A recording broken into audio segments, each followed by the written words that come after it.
안녕하세요. 오늘 공부하실 내용은 하이델베르크 요리문답 39분입니다. 그리스도께서 십자가에 못 박히심은 달리 돌아가신 것보다 특별한 의미가 있습니까? 그렇습니다. 십자가에 달린 자는 하나님께 저주를 받은 자이므로 그가 십자가에 달리심은 내게 임한 저주를 대신 받은 것이라고 나는 확신하게 됩니다. 네. 이 성경 말씀 먼저 보면 신명기 21장 23절에 그 시체를 나무 위에 밤새도록 두지 말고 당일에 장사하여 내 하나님 여호와께서 내게 기업으로 주시는 땅을 더럽히지 말라. 나무에 달린 자는 하나님께 저주를 받았음이니라. 네. 갈라디아서 3장 13절에 보시면 그리스도께서 우리를 위하여 저주를 받은 바 되사 율법의 저주에서 우리를 속량하셨으니 기록된 바 나무에 달린 자마다 저주 아래 있는 자라 하였음이라. 네, 아멘. 네. 네, 사도 바울이 그 예수님을 핍박할 때 예수님께서 십자가에 달려 돌아가셨게 되는 것을 보고 그것을 율법에 나무에 달린 자는 하나님의 저주를 받아서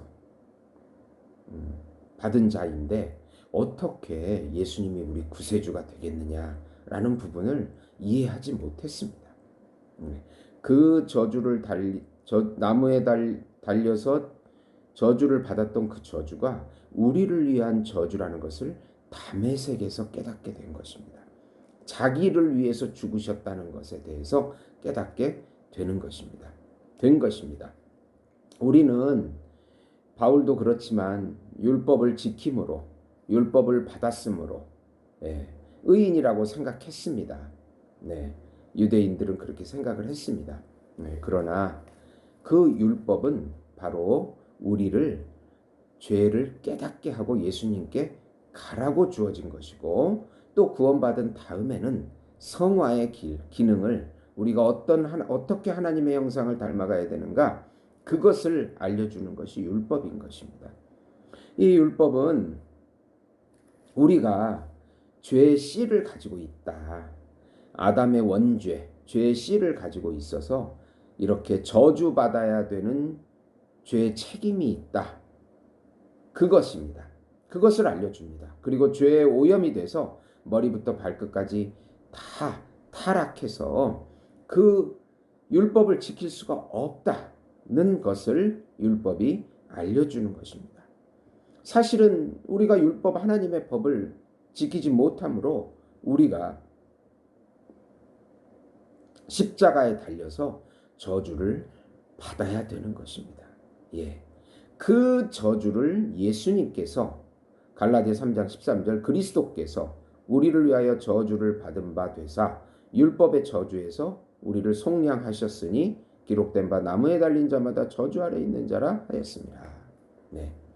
예수님께서 하나님이시고 하나님의 아들이시고 또 우주적인 어린 양 참 인간으로 성육신 하셔서 고난의 삶을 사신 것입니다.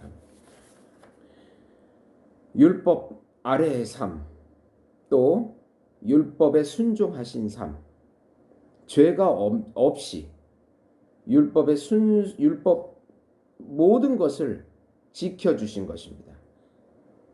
율법을 다 성취하셨습니다. 살아 계시는 동안에. 또 인간이시면서 율법을 다 지키셨습니다. 그것도 우리 대신 그렇게 해주신 것입니다. 그래서 그 율법의 성취의 의의를 우리에게 주시는 것이죠.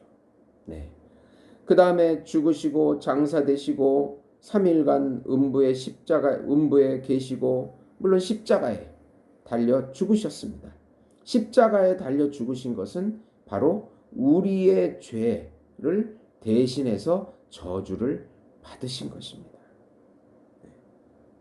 지금 예수님의 성육신부터 이 땅의 고난의 삶, 또 죽으심, 십자가에 달리심, 죽으심, 장사되심, 3일 동안 땀속에 계심, 이 모든 것이 예수 그리스도의 비하라고 그러는데 이 모든 것은 우리를 위한 것입니다. 네. 그 절정은 바로 십자가에 달려 죽으신 것이죠. 그것은 바로 우리의 죄값을 해결해 주시는 저주인 것입니다. 우리가 죽어야 되는 그것을 예수님이 대리적 속죄, 값을 치름, 대리적 물음을 통해서 예수와 연합된 모든 자들에게 이제 구원을 주시기 위한 것입니다. 예. 바울이 그것을 다메섹에서 깨달은 것입니다. 우리가 죄인이구나.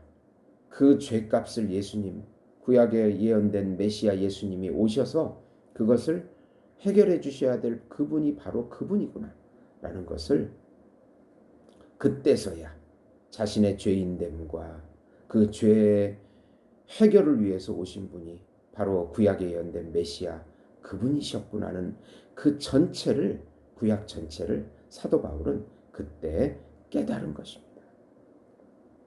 사도 바울은 아까도 말씀드렸지만 어떻게 나무에 달려서 저주받은, 하나님의 저주를 받은 사람이 우리에게 구세주가 될 수 있느냐, 그 점을 이해하지 못한 것인데 그것이 바로 우리 죄를 위한 것이었다, 우리를 위한 것이었다는 것을 그때 깨닫고, 또 우리도 예수님의 십자가를 볼 때 바로 우리를 위한 것이라는 것, 우리를 위해서 대리적인 속죄, 죄물이 되셔서 저주를 받으신 것입니다. 저는 이 십자가 사건을 묵상할 때마다 참 인간의 그 이성과 인간의 감정으로는 이해가 되지 않습니다. 어떻게 하나님께서 이 땅에 오셔서 당신의 피조물의 형상을 입고 피조물이 달리는 십자가에 달려서 죽을 수 있단 말입니까?